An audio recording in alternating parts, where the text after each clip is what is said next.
Pakistani latest dramas की तमाम updates जानने के लिए सबसे पहले आप मेरे चैनल को सब्सक्राइब कर लीजिए और साथ वाले बेल आइकॉन पर क्लिक करें ताकि हमारी लेटेस्ट वीडियो सबसे पहले देख सकें। अस्सलाम वालेकुम व्यूअर्स, ड्रामा सीरियल अन्ना की नेक्स्ट एपिसोड में आप लोग देखेंगे कि किस तरह दानैन और अरीश अपनी अपनी अना में आकर ख़ुद को ही तकलीफ़ में डाल लेते हैं।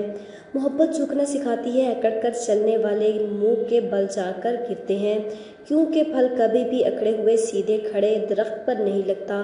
फल पाने के लिए दरख्तों को भी झुकना पड़ता है।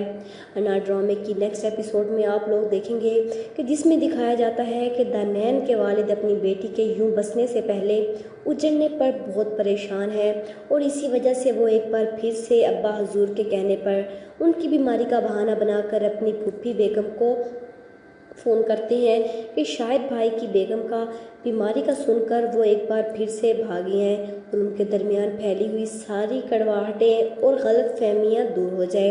लेकिन इस पर अरीश की दादी भी अड़ जाती है कि भाईजान से कह देना कि उनकी बहन उनके लिए मर गई। यहाँ पर दानैन इज़ा के सामने कहती है कि अगर अरीश शादी कर सकता है तो मैं भी उसकी शादी में अपने शोहर के साथ जाना चाहती हूँ। यहाँ पर दानैन अरीश को दिखाना चाहती है कि मैं उसकी मोहब्बत में बनने वाली नहीं। अगर अरीश मोहब्बत भूल सकता है तो मैं भी उसे भूलकर आगे बढ़ सकती हूँ। जैसा कि अगली किस्त में दिखाया जाता है कि दानैन की आंटी की एंट्री भी इसी मौका पर हुई है। वो अपने बेटे सैफ के लिए लड़की तलाश कर रही है और दानैन की ज़िद के मुताबिक इतनी जल्दी लड़के का इंतज़ाम तो नहीं हो सकता था, लेकिन दानैन के लिए कुछ भी नामुमकिन नहीं था।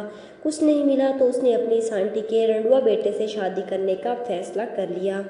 इज़ा उसे समझाने की कोशिश करती है कि तुम गलत कर रही हो, तुम्हें क्या लगता है कि वो ये खबर सुनेगा और वापस आ जाएगा।